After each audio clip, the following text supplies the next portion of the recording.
G'day my YouTube friends, how's everyone going? My name's Caroline and this is my weekly wrap up.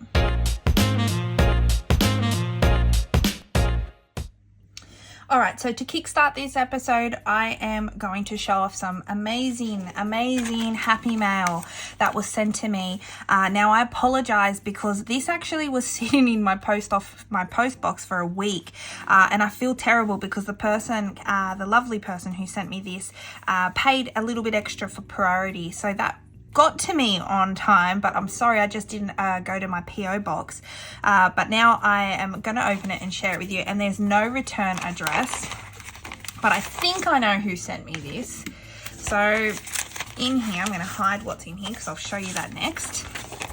Here we go. This is just so sweet, and like I always mention, if anyone's going to send me anything, I'll cherish it for life. So dear Caro, I have been enjoying your notes series as well as your other collects episodes, and when I was looking at my few notes, I found I had a set of these Hutt River Province notes. Nobody in my family would be interested, but I thought it was a piece of history in Australia for your collection. Cheers, Kathy. And Kathy, I think I know the Kathy who sent me this, so thank you so much. P.S. You probably have some old $1 and $2 notes, but here are a couple more for the collection. So one can never have too many banknotes, I'm telling you. This is the sweetest thing ever. Honestly, I never expect anyone to send anything to me, but if you do, I appreciate it so much. So here, let me just get all this sorted. Here are the Australian notes that Kathy sent me, and I feel terrible even more so because I did my Australian CAROCASH collects episode just this past week. I could have had these in there, so I apologize again, Kathy. So here is a $1 Australia banknote. Here's two circulated $2 banknotes, back when we used to have these amazing little gems. And here she's actually even sent me two crispy, very crispy, not used $2 notes that are consecutive in order. So 368, 369. So these have come off the print production, been cut up, sent to the bank, and someone, Kathy, or however you got these banknotes, you got these just before they've been circulated and used. So I am going to cherish these because I do not have any uncirculated $2 and $1 banknotes. So I'm so stoked to have the $2 now. Thank you. And then that is not it. She also sent me, and I will be honest, I actually didn't know about this myself. I had to do a sneaky Google, but she sent me these. These banknotes are from the Principality of Hutt River, and that is, I couldn't even believe it. I didn't even know this existed. So this was, I should say, a micronation in Australia, which is basically off the coast of WA. It's from 1970 and it was dissolved only recently in August of 2020. So this person, this Prince Leonard, owned 18,500 acres and turned it into a micro-independent state. I didn't even hear about this. I asked my parents, and my dad had heard about this, but it's since been dissolved, so it's no longer. But when you went there, it was a bit of a tourist attraction too. You could go and you could get these like money that they used, I guess. I don't know. It's very bizarre. Look into it. It's quite unusual, but like Kathy said, it is Australian history and I love it. I love that I've got these notes now in my collection. So all the notes are exactly the same. They just change in color.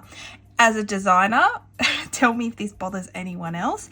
Why does the $1 and the $2 notes have a dollar sign, but the 10, 20 and the 50 don't? I feel like that's a bit of a design flaw, but I absolutely love these. And then on the back, oh, actually they are different on the back. So 50 has some like farm tools and animals, and then this one has, it looks like to me, a pig and maybe a swan. This has some Aboriginal artwork, emu, and is that meant to be a plant of some sort? I feel like that's like a cactus or something. And then of course the $1 has the horse, I'm gonna guess it's a Brumby, and a kangaroo. So these are just stunning. I'm so stoked to have these. I didn't even know about these, so thanks Kathy, that's awesome. All right, I'm just gonna take a little Pepsi cheers. I will cherish that. They're going straight to the pool room. I love it. So this week I got something from a company called Kip & Co. I didn't have to pay for this because I purchased some things at Christmas time for family. And because I spent a certain amount of money, I have a credit, like a points. I had points to spend. Sorry, I'm not speaking good English today. It's the chocolate and the sugar overload. But I purchased these two and I absolutely love them. I've got these actually in another color, but they've released this color and I thought this is great. These are great for like makeup and travel bag, you know, if you want your toiletries. So I've got this size, which I think is just really cute too. I love this vintage pattern feel. And then you have the bigger one as well, and I hope this is fitting in the screen. So this is probably more for like your creams, you know, your hairbrush, whatever, or bottles, and this is for more like your eyebrow pens and mascara and whatever. But I absolutely love this pattern and I thought, oh, I'll get that, I'll use it, because, you know, I had to spend the points anyway. And then this week, hilarious enough, I went to the movies and I only saw 15 minutes of the movie. So I took my parents to see that 65, you know, million years ago or whatever it's called, with Adam Driver.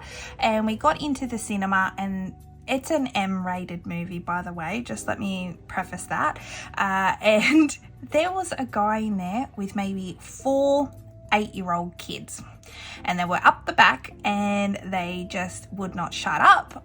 You know, I hate the confrontation in a cinema. I hate having to turn around and go, oh, sorry, can you be quiet, please? I hate being that person. But, you know, I kind of turned around and he went, oh, sorry, or whatever. And then I was just like, oh, you know, it just wouldn't stop. And the kids just kept running up and down the stairs. And I looked over to my parents. I said, I am not enjoying this. I couldn't even concentrate on the movie because the kids just kept running up and down the stairs. There was a few other people that were kind of getting a bit annoyed too. And so I just said, let's leave. We'll come back another day because I'm not enjoying it. We're all not enjoying it. So we left and we got a refund, thankfully, and we kind of told the cinema what was going on. And I think they went and sorted it out. I don't know. I didn't want to be that person, but at the same time, you know, the cinemas isn't that, it's not cheap, you know, it's expensive to go to the cinemas. And I could not believe that there were 8-year-olds in this session anyway, but that's a parent's choice, not my choice. So I just couldn't believe that we had to deal with the running and stuff inside a session. I just would have thought the guardian would have kind of maybe, you know, told them to sit down, be quiet kind of thing, but they didn't. So I saw 15 minutes.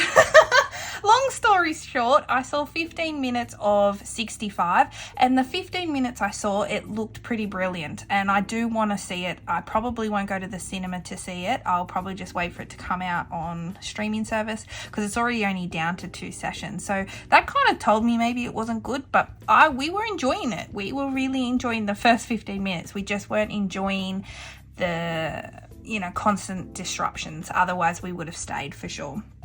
But anyway, we just thought that's a story, isn't it? You go to the movies for 15 minutes. Anyway, so we didn't do much. We didn't do any spending. I haven't spent out of my binder this week. So I just Pepsi cheers to that, hey? And I hope wherever you are, you have a happy Sunday. Happy Easter to those who celebrate, and just happy long weekend to those who don't and are just going to enjoy having a long weekend. Take care, and I'll see you tomorrow for my cash stuffing. Bye for now. Bye.